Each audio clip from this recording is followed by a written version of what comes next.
Yeah, let's just jump in. Thanks for Great. being on here. I'm super stoked to have you on here. I've this is one of the times where I sort of feel like I have a celebrity on here. Oh, that's sweet. Like, I've actually been following you for quite a while. I've been listening to your podcast for, I don't know, a couple of years. Amazing. Yeah, I remember like hearing one of your podcasts on pituitary thyroid axis. What is it? PTA axis? HPA axis. It, Yep. yeah, hypothalamic. Right. And I was like, fuck, legendary. I was like, cool. I'm like, yeah, I'm like, great. So I take notes on some of your podcasts. That's Like, amazing. I really appreciate that. Thank yeah. you. Well, I like to like truthfully be upfront. Like when, not that this is service, but when something is good in my life, I like to talk about that because it's quite easy to talk about what we think is negative. So Totally. I try to make That sure. means a lot, especially means a lot coming from a man because it was the Healthy Hormones for Women podcast. Yeah. And so, I think it's great that like men actually tune in because you will learn a lot. So I think that's 100%. great. And I mean, I'm a coach too, and I coach mainly women. So it's like, I can't just like, the first several years of training, I totally ignored menstrual cycle. And I think it was because people around me weren't talking about it. Right. So I was like, well, I'm sort of like, I don't experience this because I'm a man. And if people aren't like, I didn't take the initiative at all to learn it. Right. And then eventually, a couple of years back, I was like, this is a fucking huge thing. You can swear on this, by the way. Yeah. Okay, great. Awesome. Whoo. Yeah. Thank God. Yeah. I was like, what am I doing? Like, I can't keep training women, ignoring this. Like it's really ignorant. Totally. And I think that's like, I acknowledge you for that. That's really important because like women's, our energy, our cycles, our hormones, like we are not a man. We function very differently throughout the month versus you guys. And so it's important to understand that because you'll be a better coach that way and help them navigate that. Right. Yeah. So I'm really stoked to have you on here. We've been working on booking this for quite a while, and I have like an accumulation of questions. Lovely. But what I'd like to sort of go with first is, I know you have Hashimoto's. I know you have that autoimmune, and like, what's your experience been like with that in terms of like lifestyle and then eating and then training? I'd like to know that as well. But what's it been like for your lifestyle? Oh man. Well, where do I start? Okay. So I was diagnosed officially back in 2017. Although I'm sure I had it way longer before that. That was just really when the symptoms kind of like were rearing its ugly head in 2017. And so like symptomatically, what was showing up for me was I was really tired and I couldn't sleep. And I like my weight was fluctuating. I was like lots of brain fog and just like couldn't think clearly. And then I remember being in the gym and going to lift weights, and I like went to go grip these weights, and like my hands were like, I couldn't grip, like I just couldn't grip it. And it felt like literally my hands felt like arthritic. I was like, oh my God, like what's going on here? And actually in that moment, because I had worked with so many women and Hashimoto's and all these weird symptoms showing up, I literally said to myself, oh, this is Hashimoto's. Like, I know, like, this is Hashimoto. I just knew it instinctively. And it's funny because for the longest time, I was like, I am not addressing thyroid. I am not like, this is not the thing I'm going to do in my practice ever. No, I am not going to do this. And I kept pushing it off and pushing it off and pushing it off. Cause I mean, it would come up, but like to really dive deep into it, I was like, no, that's not going to be my thing. And then I got Hashimoto's. I was like, okay, this is going to have to be my thing now. Yeah. So, went to my naturopath, did testing, and sure enough, my antibodies were pretty high. And then, going back to your question, lifestyle, nutrition, training, all the things like really had to shift for me. I was already eating a really clean diet. Like, I was gluten-free. I was for the most part dairy-free, like low to no sugar and just very like protein, fats, fibers, veggies, like it was really clean. And then, and quality is a big thing for me too. So like quality of the food was really great. But I just had to like take it up a whole other level basically. So there's a the AIP protocol, the autoimmune paleo protocol. Mm. And what that does is remove a lot of gut triggers, because obviously you have an autoimmune disease. Your gut plays a huge role in that. Your immune system lives in your gut. So you want to optimize gut health as much as you can. Mhm. And so you are basically eating like a paleo diet, but with the elimination of eggs, nuts, seeds, Whoa. even spices that come from a seed. So like fennel or mustard, like it's a lot of little nuances, definitely like no dairy. I can't even remember now off the top of my head, but that's like kind of the gist of it. And so I just kind of was like, you know what? Like I'm already eating basically a paleo diet. Let's take this a step further and like eliminate all of these other potential triggers. Mhm. And, I was eating eggs like pretty much every day. I was eating lots of almond butter and like nuts and seeds and things like that. Obviously, I use a ton of different spices and herbs and things when I'm cooking. So I just became like really conscious of that. And, it wasn't something like, oh, I'm going to eat, like I have to eat like this for the rest of my life. It was just like a temporary reset to give my digestive system and my gut a break. And I definitely noticed a huge difference, like that Mm. puffiness, that like inflammation that I was feeling in my body, that definitely subsided. And like my brain fog was clearing up. Like I was definitely starting to feel better. And it's not just to say the diet was the only thing that caused that, like for me to feel better. The diet was one piece of the puzzle for sure. Mhm. Um, but it really helped to open me up to the things that I was eating, like a lot of on the regular, just to minimize that, So like I don't eat eggs now every day. It's about having more variety and rotation in my diet. Mm. I rarely eat nuts and seeds now. Like it just became such a habit. Like I would maybe snack on them sometimes, but like now that's never a thing. I might use them in certain recipes or something like that, or throw them in a salad, but like it's really rare. Even the amount of like nut butters, like I rarely use them. Um, so like things like that shifted. Pepper, I learned like black pepper, if I have too much of it, can definitely be a trigger for me, and I wouldn't have learned that otherwise. So like Wow. I don't even use black pepper anymore when I'm cooking. It's one thing if I eat out somewhere and whatever, but Yeah. I just don't have it. So I just like little things like that. I learned some triggers were trigger foods for me. So I cut those out. Mm. Um, Training, oh my God, like I would work out. I used to work out like 4 or 5 days a week, and like weight training was just like my love, and it still is. But at the time, especially when I was kind of feeling the absolute worst, I I was so tired. Like I was so tired. I was so drained, and your adrenals are so connected to your thyroid that I had to really be conscious of overdoing it. On top of that, I wasn't really sleeping very well and getting that deep rest. So to go to the gym and, give it my all, just like that just wasn't going to happen. And if anything, I would go to the gym, and if I remember going to Orange Theory and doing Orange Theory for a little bit, and I would come home and literally fall asleep on the couch. And I was like, this is supposed to be energizing me. Like your Mm. workout should energize you and you should feel great after, not depleted. So I was like, this is just not the workout for me. So I just had to be really conscious of that and like slow down the training. Was that pretty consistent that you'd come back from, like at that point, that you'd come back from a workout and fall asleep, or you could fall asleep? Like I would fall asleep. I would Was it? Okay. literally be on the couch like, I need to take a 30-minute nap right now because I'm so depleted. Yeah. Well, this is the interesting sort of tie-in with nervous system for me, is that, us as humans, we have difficulty transitioning. So from you going to like, a very sympathetic, hour or Totally. hour and a half, whatever, maybe it's whole Yeah. morning, it's hard to tell, but to going to sleep, and like in some regards, it's probably not exclusively, but in some regards, that almost sounds like a really effective nervous system being like super sympathetic, and you're able to bring it all the way down to parasympathetic, like the dog like running out the deck, and then like 3 minutes Totally. later he's sleeping on the deck. Totally. Like shit.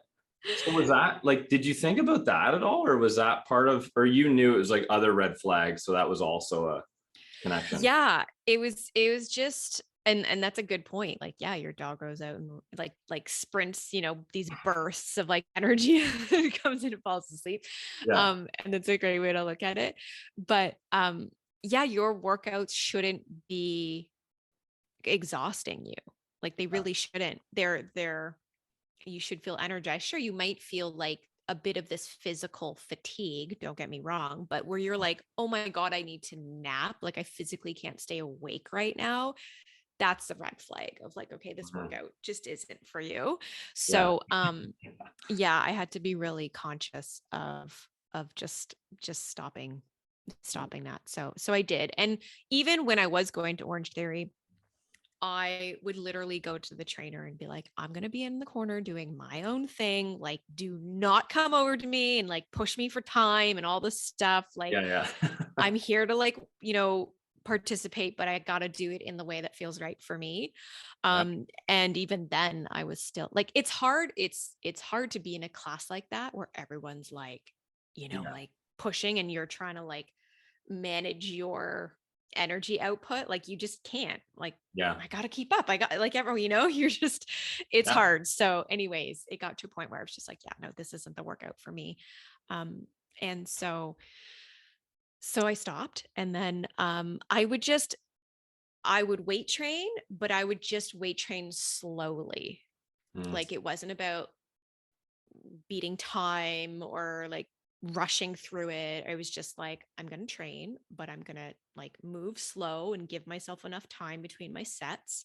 I'm not going to do any high intensity. Like there's not going to be any of that. I might walk, like I need to move my body, but Yeah. I just need to do it in a way that feels like almost really therapeutic. And so that's Mm. how I shifted that.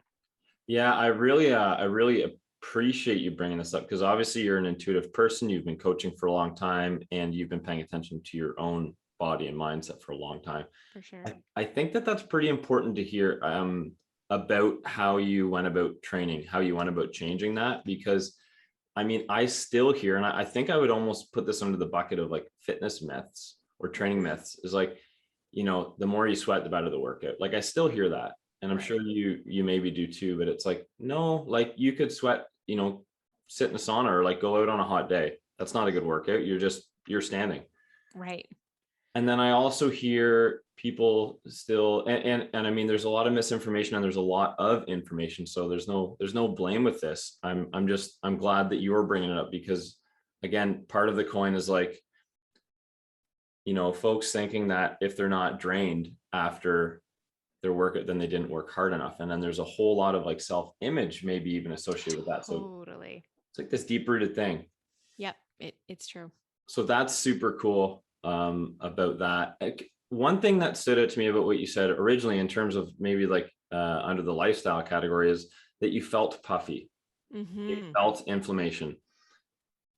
I'm sure there are men and women that have been struggling with what they may not even know as inflammation for a long time.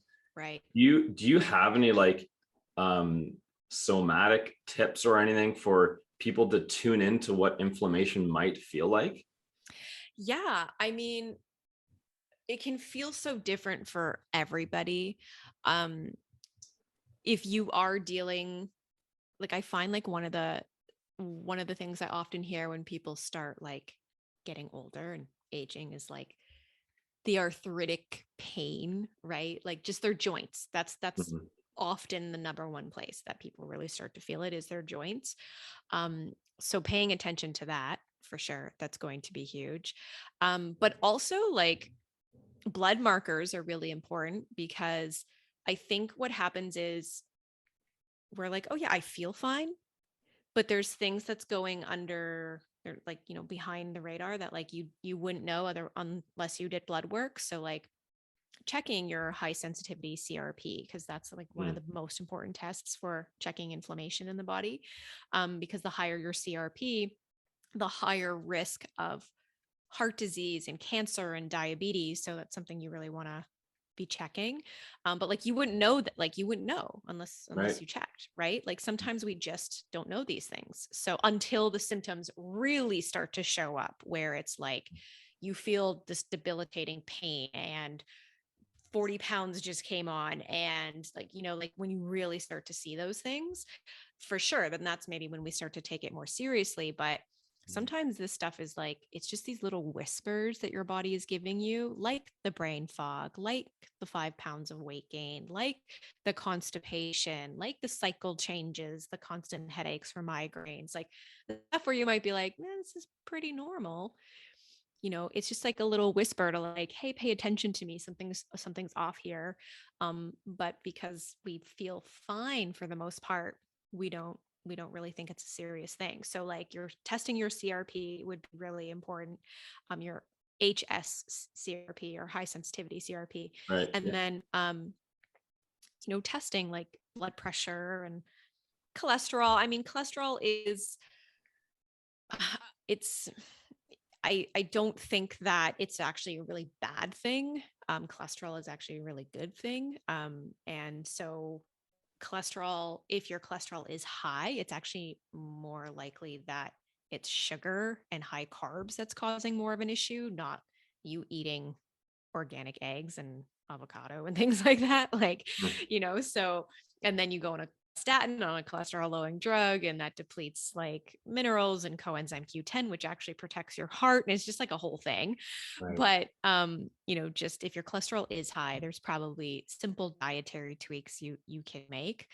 Um, Also, just on a random note here with cholesterol, is that as you if you are losing weight, your cholesterol will go up because you're losing fat and you're going to have more lipid, like fats in the blood. It's so wild to me that you go to the doctor and you've lost 50 pounds and they're like, oh, you lost weight. Great. But look, you got to go on a cholesterol medication because your cholesterol went high. And it's like, they Mm. just lost 50 pounds. How do you not know? How do you not know this? Like, the body will take some time to Right. normalize.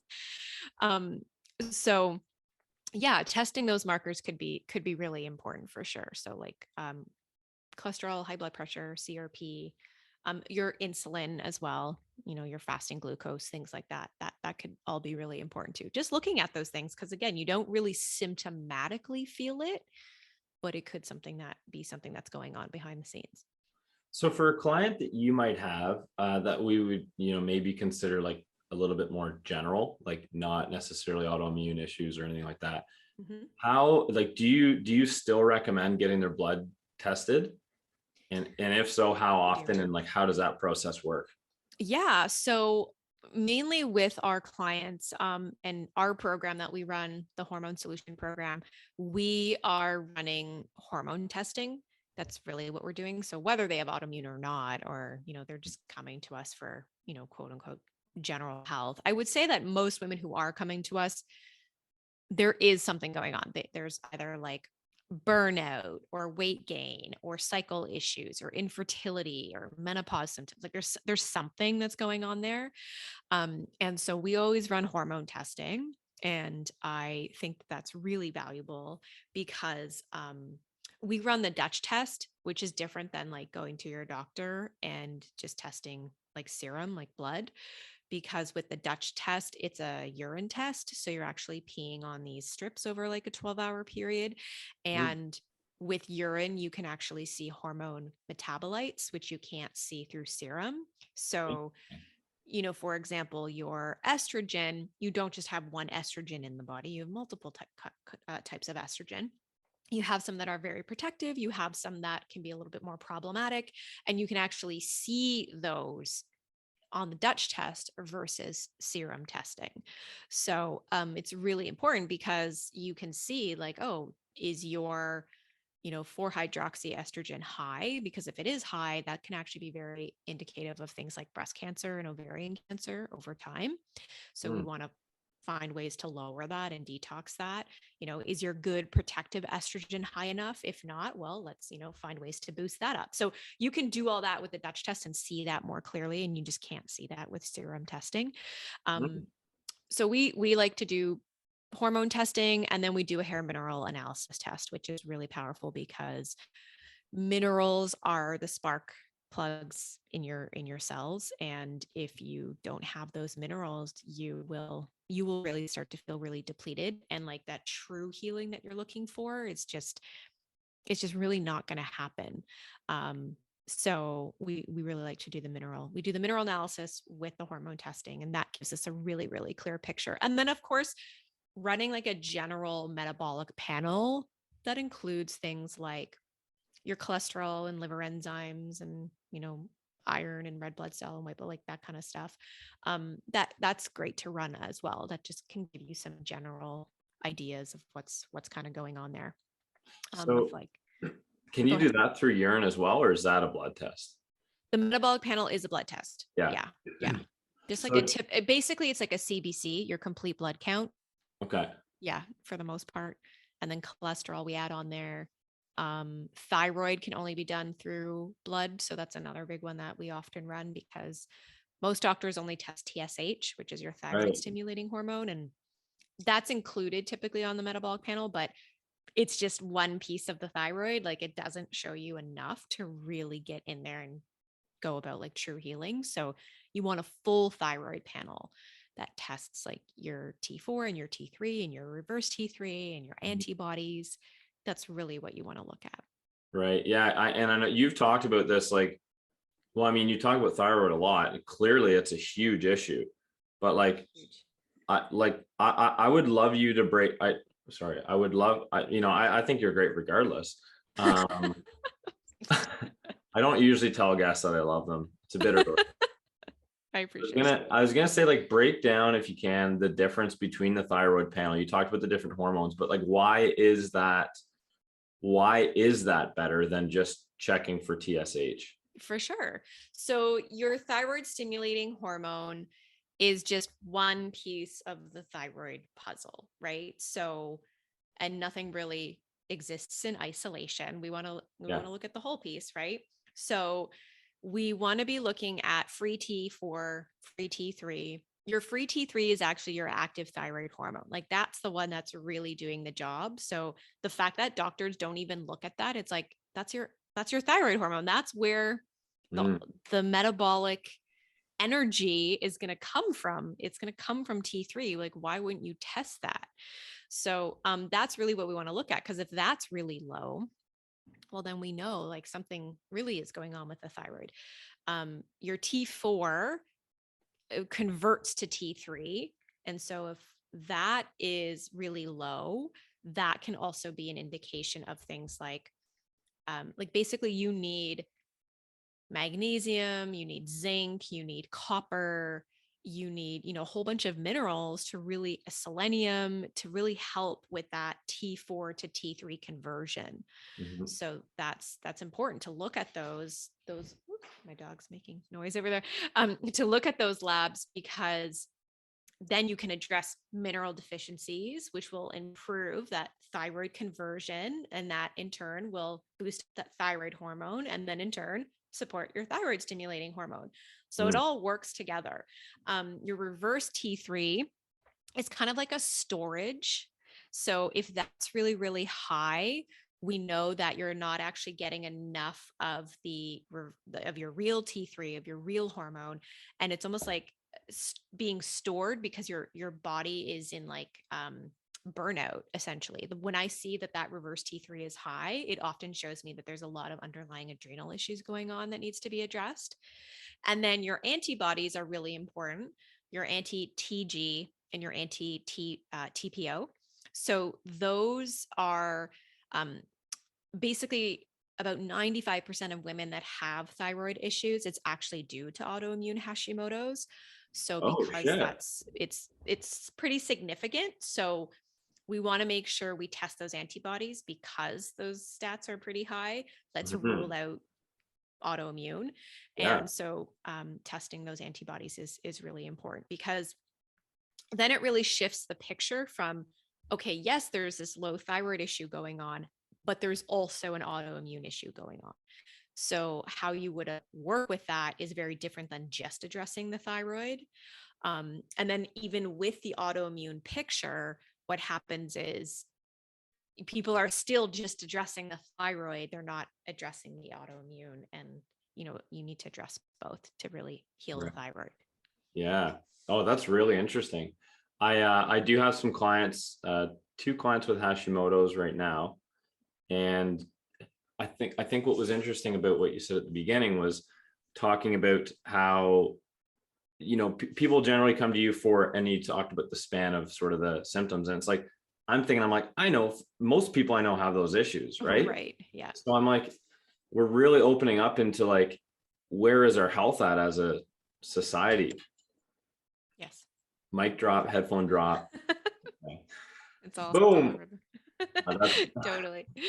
um, No, but you're right. You're right. absolutely right. Yep. And I think you and I actually, I think we eat pretty similar in principle. Like I know it's, there's definitely some raw milk in there. There's organ meats as much as possible for me, which Yep. is not that often. There's egg yolks, there's natural, there's organic stuff. Um, the raw milk's a big one because it's I love friggin' it. legal, which is hilarious. It is so ridiculous. Like, this is how it's I always know. been. I know. I can buy this jug of fucking garbage and it's totally fine for me to buy that, but I can't buy this stuff that's actually health improving. Hmm. Um, there was a cool there was a cool little snippet from George St. Pierre. You know who that is, Yeah. Oh, yeah. right? I guess of course everyone knows him. Yeah. He was talking about, he visited this tribe somewhere. I'm not sure, this indigenous tribe, and he talked about his experience where the tribe basically ate the organ meats and they gave the you know, the less common, less nutrient dense meats to like Like the the muscle dog, meats.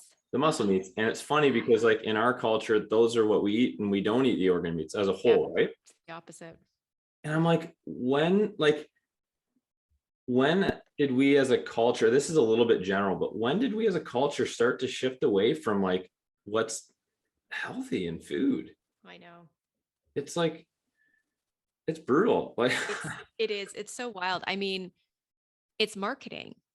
yeah, We don't have a health food industry, even just the food industry in general. Like, it's a marketing industry. That's all it is. It's, getting you with their clever campaigns and yeah, it's just ridiculous. And who's really running the show behind the scenes in terms of, mhm, pharmaceutical and whatnot. So it's a whole political yeah, conversation and rabbit hole we can go down. But yeah, at the end of the day, it's not serving us. I agree. I don't think we need to get there. I'm not super educated on like the political side of it. And I think this could go on for like a half day if we did that. Totally. Probably not helpful, like the 7 hour edition. Um, when did you start to intentionally incorporate some of those foods? We're talking about like organ meats, raw milk, egg yolks. I know that you Mhm. adjusted it when you, in 2017. Yeah. When did you start to think like, okay, like our diets are not awesome, I'm gonna like level up?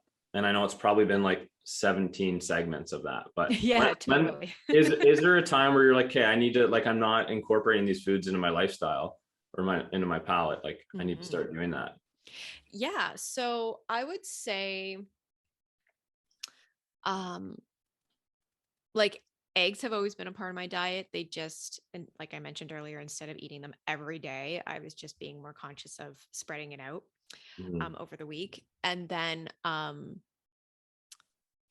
would say like years ago, I don't even know, like maybe 5 or 6 years ago or something like that, I I would eat some liver, but like it just wasn't a real staple. Like there really wasn't consistency with it, primarily because I didn't love eating it. Like, let's face it, beef Yeah. liver, like chicken liver is more um, milder in taste, but it's not as like therapeutic and nutritionally rich as beef liver. Yeah. So I would make like a chicken liver pate and be so proud of myself because it tasted so good and it was so great. But I was Yeah. like, it's not as nutritionally dense, but at least I'm eating liver Yeah. in some form. And then when I would try it with beef liver, it just wasn't the same. Although I did make a beef liver pate the other day, and it actually turned out pretty good. So I ate the Yeah. whole thing. It was pretty good. I don't even know what I did. I just randomly threw some Yeah. ingredients together because I defrosted some beef liver to give to my animals because I give them to the cats and to the dog. And then I was like, I need to use up the rest of this. I'm not letting it go to Yeah. waste. Sure. Yeah. So So yeah, I would say like a good 5 or 6 years ago, like I started to incorporate a little bit more of those organ meats and especially like bone broth. Yeah. Um, but it wasn't really in the past until like the past year, I would say, like more recently, where I started to really make this shift and question like, why am I buying this unsweetened coconut milk with all these weird ingredients Mhm. when I could just drink raw milk? Like, why? I'm trying to make what I think is the healthier option by eating non-dairy, but actually when I look at the real raw milk and the way dairy is naturally produced, like it's actually super therapeutic. And, I just like, it was this shift in mindset of like, oh my God, this was like, it was just like this aha of like, why have I been missing the boat on this? And also like, let's face it, it's not as easily accessible to get Yeah. raw milk. Right. Yeah. So that's why it was not really a thing for me. It was just like, well, it's easily accessible to buy some organic unsweetened almond milk or coconut milk. Sure, I'll just do that.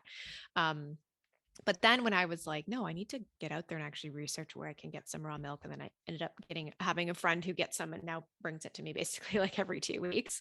In a Um, in a opaque bag with a yeah, zipper and a lock on it. totally. Totally. And like grass-fed butter and, Yeah. ghee, like that's always been a part of my diet, like the animal fats. If we cook bacon, we save the bacon fat and like, just things like that. Um, but really more of like the raw milk and the organ meats has become, I'd say in the past year, more I've been more conscious about including that on the regular. And then with my egg yolks, like I just started adding it to my coffee. Oh, did um you? yeah, so like I know it sounds weird, but I don't know how you actually pronounce it. Like I'm obsessed with all things Italy. I just love Italy. I just want to be there. I want to live there. We traveled there in like 2018, loved it. And there's a drink that they make and it's called like, I don't know if I'm pronouncing it like Zambaglione or something like that. And it's basically coffee with a raw egg in there, but they whisk the egg yolk, not the whole egg, the egg yolk with Right. sugar, and then they put it in there. And I think they add like some type of liqueur or something. Right. And so I was just like, I'm going to start adding this to my coffee. And so Yeah. I would whisk together the egg yolk with some like monk fruit or a little bit of coconut sugar. And I would just whisk this together and then just like pour it into my coffee. And it's so good. It's Mm. so good. And so that started just to become a thing that I like really enjoyed. But yeah, just really getting back to this like ancestral eating. Like, what is the natural way of eating things? And as much as I'm doing that, there's still a percentage that I can improve. Of course. And so that's where I was just like starting to really question some of these ingredients in these products. Like for example, a couple weeks ago, I was making almond milk at home. I had a whole bunch of almonds in the freezer, and I was like, let's use these up.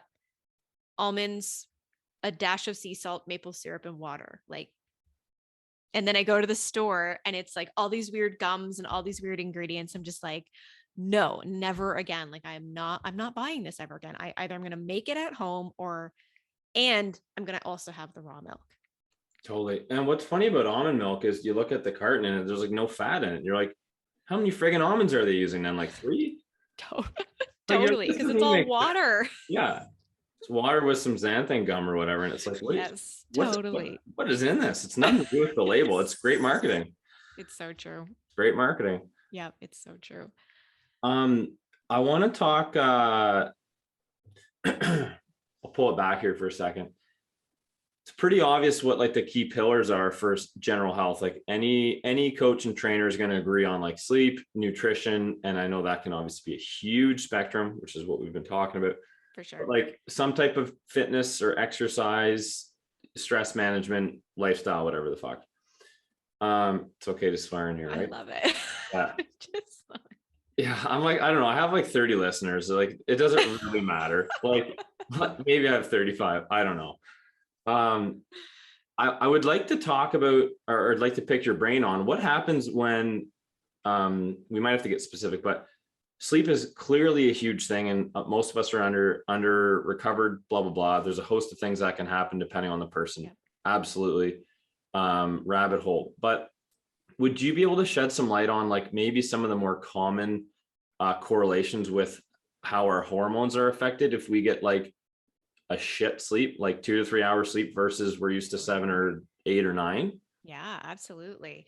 So sleep is so essential. It was like one of the most important things for me to prioritize when I was feeling my absolute shittiest with Hashimoto's. And yeah, I mean, if you're not sleeping, we all know how that feels. Hmm.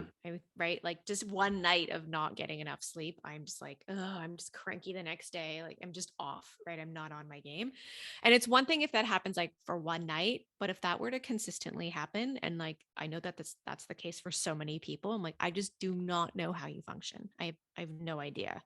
So if you're not sleeping, you're not healing. And it's really essential to make that a priority. So if you're not sleeping, you end up increasing your cortisol levels, your stress hormone.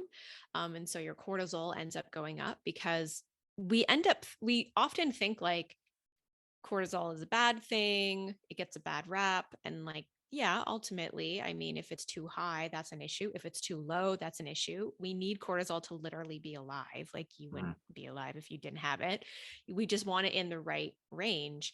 And a lot of us don't realize that like not eating enough food, over exercising, lack of sleep. This actually is a stressor to the body. Most people think of stress and they think of like work and bills and kids and, things like that. And yes, that's stress as well. But there's also like your own metabolic processes like that can cause internal stress. So if you're not sleeping, your cortisol levels will go up. So those stress hormones rise.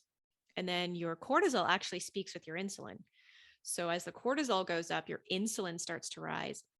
And your insulin is a really important hormone. A lot of people are like, oh, I don't need to worry about insulin because I'm not diabetic or I don't have prediabetes. That's not a thing. And it's like, no. We all have insulin. We all have blood sugar issues at some point. And so your insulin goes up, and your insulin is basically what takes glucose, sugar from your meal, and helps you to store it into your cells. And it helps with that whole metabolic process. And so cortisol and insulin, now they're high because you got lack of sleep, and they are both fat storing hormones. And so, week by week, you're not getting the sleep and you're causing more stress and you're causing more insulin metabolic issues. And then now the weight starts to come on, and then the weight starts to come on, and it starts to impact more inflammation. And it just becomes this really nasty cycle. So, that's really what gets impacted. Those are the two biggest hormones that will get impacted by lack of sleep. But it's this big cascade effect. Yeah. Now if you have high cortisol and blood sugar irregularity, you are probably, and you're exhausted, you're probably not waking up the next day like, I'm going to go eat a delicious kale salad with grilled chicken. And like, you're probably not saying that to yourself. You're like, I want some coffee. Give me some carbohydrates. Where's the sugar? Where's the chocolate? Like that's what happens when those hormones are out of whack. You have way more sugar and carb cravings. Yeah. And then those sugar and carb cravings, you give into those, it leads to more sugar and carb cravings. And that can now start to impact sex hormones, estrogen and progesterone.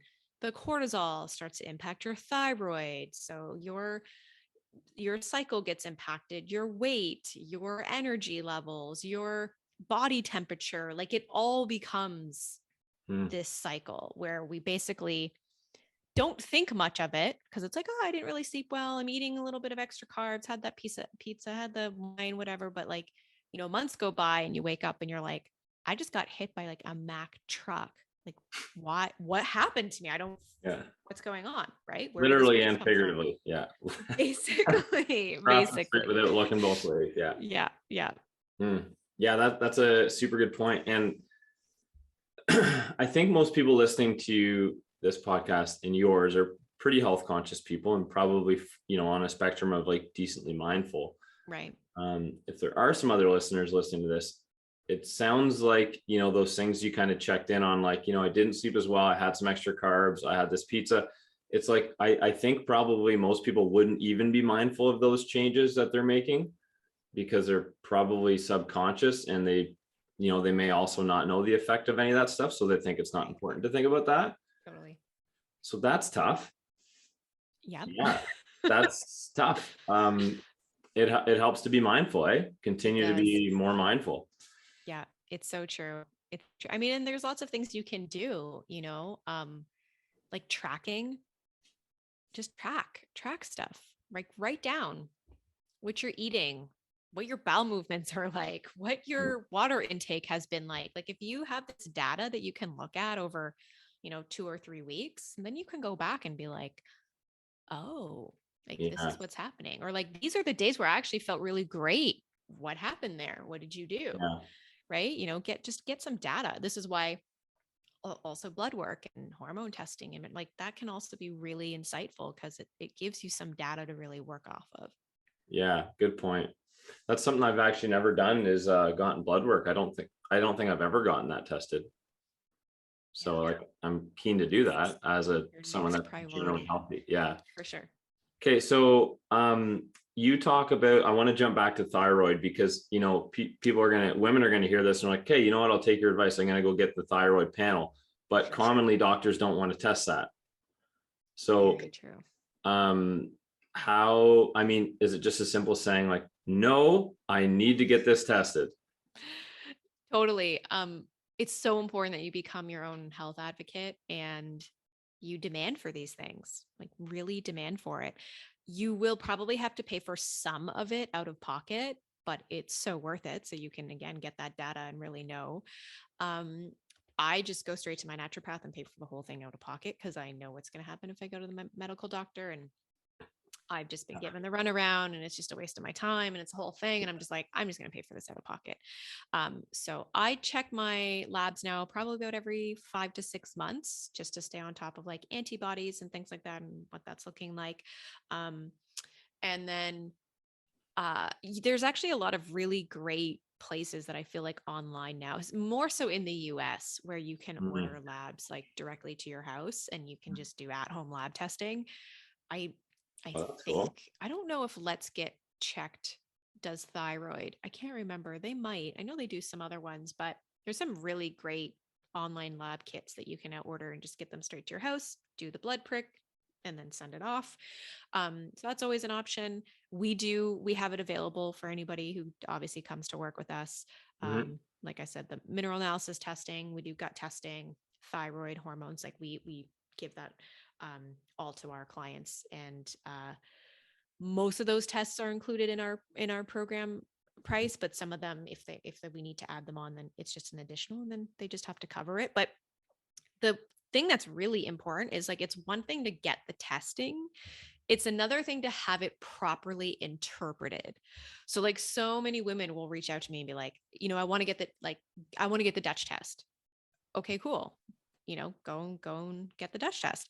You can technically order it off of their website, but then what? Like, what are you going to do with that information? Because you're not going to know how to interpret it. Like, it literally Yeah, fair is enough. another language. It's really complicated looking at a lot of these tests. So, investing that time and that money in yourself is really important so that you can, if you're going to invest the money in the labs, because let's face it, they're not that cheap, invest the money in the practitioner that's going to really help lay it all out for you and explain Yeah. it to you and give you a protocol. Yeah, good call. Um, that's super insightful. What kind of costs are associated with stuff like that? It depends because I Ballpark. think depends where somebody can like is living. It's like prices can be different, but I would say you're probably looking for a full thyroid panel, maybe in the 120 to 180 range, give or take. It can really range. I mean, it really the range is because some clinics can really upcharge just like such a lot. Um, we don't upcharge any of our lab tests Hmm. because we just need people to get them done. Like we just need the data. So like here's the price that we pay, and you just need to cover that Yeah, so that we can get the data. But cool. That's great. Yeah, hormone testing, like the Dutch test, I think it can range from $400 to $600 on their website, give or take. Um, yeah, so it just depends what you're looking at. Totally. Okay. Yeah, that makes sense. There's quite a range and quite a few Yeah, different things you're looking at too. for sure. What's your clearly fasting has been a real big buzzword for, I don't know, quite a while. Hmm. What's your personal opinion, and like how does it range depending on people, who you might suggest it for and who you might take it out of their protocol as well? For sure. So, great question, because it is really such a buzz and, fad thing to be doing right now. Mm, And I've fallen into, the fads, don't get me wrong. yeah. So, yeah. So, I started fasting quite a while ago, maybe 4 or 5 years ago, and I did it pretty consistently, but and it served me well until it didn't. And so, um, I think that fasting for men can work really, really well because, again, like hormonally, the way men function, their hormones are basically on like a 24-hour clock, Mhm. and women is on like a 30-day Yeah. cycle, right? It's very, very different. So, there's times in our cycle, especially between like ovulation and your period, like where you need calories. And if you're adrenally depleted, if you have low thyroid output, if you're dealing with infertility, if you have low body temp, like fasting and just not giving your body the nutrition and fuel is going to do more harm than good. So, because so many women are so exhausted and not sleeping well and have this adrenal depletion and have low thyroid function, I do not recommend fasting for them. Not at all. Like, you have to work on healing your metabolism first Mm. before you incorporate fasting, because it is a stressor to the body. Not eating and fasting, it is a stressor. So like my husband does a 24-hour fast every week. Mhm. So I think like Tuesday nights, so he eats dinner Tuesday night and then he doesn't eat again till Wednesday dinner. And he's fine. Yeah. I could not do that. Yeah. I'm not at a place where, I feel good enough with where my thyroid and adrenals are at to be able to test something like that. Um, but yeah, and he's totally fine. So for the most part, men can really tolerate it a lot better. I think that if you're using it for like a weight loss tool, again, it depends, like symptomatically, what's showing up for you. How do you feel? Do you have good sleep? Are you exhausted? Are you energized throughout the day? Yeah. Are you, what's your cravings like? What like there's so many different factors to look at first before deciding if fasting is something that is going to be a good tool for you or not. Yeah, good point. And I think commonly, at least what I see, is that folks are associating like the main benefit of fasting with weight loss. And yeah, like from what you're saying, that can be really narrow-minded, Right. right? Especially when you're like, well, what is your main goal? Is it like you don't care if you feel like shit as long as you're a bit leaner? Right. Like that's dangerous. It 100% is. Yes. One thing I really love, and I actually messaged you, I think, or commented, was like you put up a post about like I don't know, followers like reaching out to you to tell you that they're unfollowing you. Yeah. And in that week, I had someone do that, and I was just like I was like, oh really? You're like gonna tell me that you're unfollowing me? Like I don't give a So shit at all. ridiculous. Like So I ridiculous. don't care. Yeah, that was hilarious, and it happened to be like a great Friends reference too. Yeah. Who I doesn't love love Ross? Friends. Greg, man. Love Friends, and people who love Friends are the best. Yeah, because it's so easy to relate because everyone's seen it at least 6 times and they know every episode when they like. Totally. Totally. Um, Yeah, I was like, if you don't get this this quote, this right now, I don't know if we could be friends. Yeah. yeah, Maybe you shouldn't be on my page. yeah. Yeah. I don't care how relevant my hormone information is to you. You don't like the Totally. TV I watch, you're out. Totally. Do you have any other like? Do you guys talk about training with in your programs? We often don't. Yeah, we often don't. I always send those people to my husband because he's like the Yeah, strength yeah, and conditioning coach, and works with elite athletes and whatnot. Like he's yeah. the go-to guy for that. We we don't really talk training. It's more like just movement. And Nice. most of the women who are coming to us aren't in a stage where they should be training anyways. Can you Um, talk about that a little bit more? yeah, absolutely. I mean, and I think we should also like define, I guess, what we mean by training. Yeah, good point. Yeah, because I'm sure it's different to everybody, right? Like when I think of training, I think of like weightlifting. Like that's what I think of. And you have this mindful approach to weightlifting and training specific body parts, and right, like what that, Hmm. what your routine looks like. Like you're not just going to the gym just to like work out. You're actually going to the gym with a purpose of like Yeah. leg day, upper body, right? So that's what I think of when I think of training. Um, because anybody could, my husband always jokes about this. He's like, anybody can make you sweat. Yeah, go sit in a And fucking sauna. yeah, totally. Like anybody can make you run around like a monkey and make you sweat. But when it's training, it's different. There's a purpose to it. There's a goal in mind, right? You have a set strategy that you're following and more of a system that you're following versus just going to like, sweat or run around. So that's what I think of when I think about training.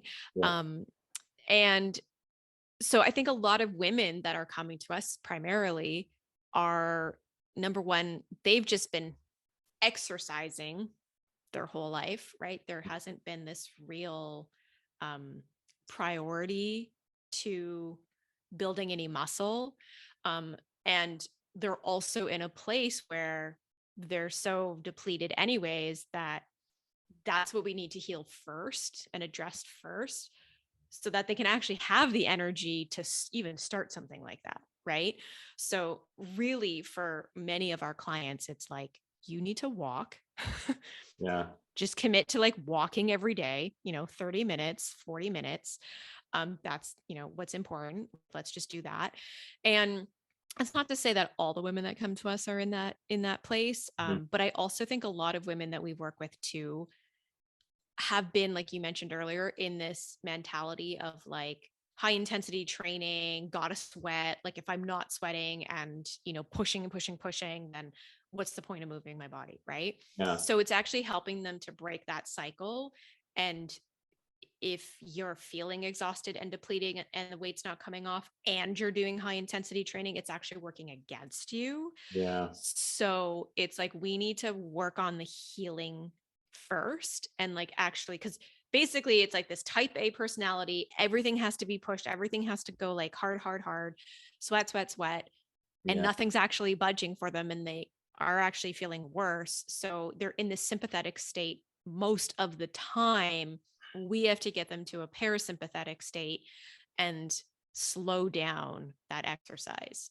So we just encourage them like walk, just start walking, and then let's do that for a few weeks, and then let's start talking about incorporating maybe 2 to 3 days a week of weight training, and just something that's like not high intensity but low key, just so that it's not even about necessarily body composition change, but it's about like maintaining bone density Mhm. and just supporting metabolic rate. Like it's not Yeah. like, right. So that's kind of what our approach really looks like with that. Yeah, I think that's great. My definition of training is not too much different. It might just be like a semantic difference, and that is I get the word somatic with semantic mixed up all the time when I'm saying semantic difference. And it would just be like training is intentional exercise. Yeah. That's pretty much what you said. Perfect way to put it. Yeah. Eating Um, dinner. Sorry. yeah, it's cool if you want to eat it. How was your last hair test? Good? My hair mineralosis test. I have some minerals to improve there. Yeah. Does eating your own hair help? It's not. Doesn't. So I also want to say, I'm not sure if this is needed, but you and I are both what is going on with this camera? Just fuzzy as hell all of a sudden. There we There go. we go. No idea. my own camera's like just cutting me out slowly of my own podcast. It's Okay, I okay, it guess we're done. happens. I It guess we're happens. out. I think it's important just to share that there's a lot of misinformation and there's a lot of like push for women still to fit into the men's category of like, just, you got to push it and like just fit into the man's world type of thing. Like, I think that that's still a pretty strong sort of like movement. It's just true. And you and I didn't even talk about menstrual cycle, how that affects that with high intensity training too. Which again is like a whole separate thing that you could educate me on. I know a little bit about, which I'm happy about, but yeah, like this whole like sympathetic dominance and this whole like just being sort of obsessed over like being thinner. I am still seeing it a lot. So I just want to bring that up, is like, it's still an issue. I think it's totally okay to want to be leaner, and like that's great. Totally. But like, we're missing out on so many other things with just trying to be like bigger or smaller. Yeah. Like, we're missing out on like the entire process. Absolutely. No, I agree. And I feel like you couldn't have said it any better. But it's such a mindset shift that women need to make. And it's years and years of that sort of thinking and that mentality. And there's just a lot of healing that needs to happen there. There's a lot of healing and perhaps trauma that women need to like really work through and overcome. But it's work that's so needed. Like, women really need to do this work, because it's true. We are trying to force everything and push everything. And even a lot of the studies around weight loss specifically have been done on men, not on women. Yeah. Right. So, to try and fit those molds, it doesn't work for us. It just doesn't work for us. And then there's a cost and a payoff to everything that we do. Right. So sure, like you said, you want to look leaner, but at the cost of what? You know how many like fitness professionals I've worked with and competitors that have gotten on stage, and 3 weeks later they're calling me up and they're like, my hormones are a mess. I've gained all this weight. My cycle is messed up. Like, right. So there's a cost to everything. And so if we can really focus on healing first and like feeling really good, everything else actually becomes that much easier. The weight loss becomes that much easier. But it's we also have to let go of the timeline. It's just like, oh, I have 4 weeks. I got to, fit into the stress or whatever it might be, or the beach or whatever, is coming up. Like, you have to let go of the timeline, and it is a long term approach, and it's for lifetime. Like, I'm not just doing this because I want to look lean and there's a specific way I want to look. Sure, that's important to me. Yeah. Of course, right? Like that's important to me. Aesthetics matter, but they're not the only thing. Of course. I want to wake up and feel energized and feel good in my body and be able to do this work that I love and show up for people and not have headaches and migraines and not be passing out for a 3 p.m. nap and not be like constantly brain fog. And like, I don't want to feel that way. I want to be able to, feel really damn good in my body. And then, like I said, everything else will naturally follow. Are you in a place where you feel like you feel really good most days? I am. And I feel like there's been definitely up and downs for sure. And I would say, like, well, I had COVID in December and that knocked me on my ass. And then I was feeling really shitty afterwards in January and like early-ish kind of February. Like it really did take a toll on me, and it took me a little bit of time to like just get over that hump and heal. But since, I'd say like these last 2 months, oh my God, just so much improvements with how I've been feeling energetically. And I would say overall, like in the past few years, I've felt great, but the sleep, the energy, like that was always the thing that I was kind of like going back and forth with. It might be like, oh, one day I feel really energized, but then the next day, oh, I kind of feel a little bit down. And one day it's like, it was a bit of a roller coaster having this like consistency.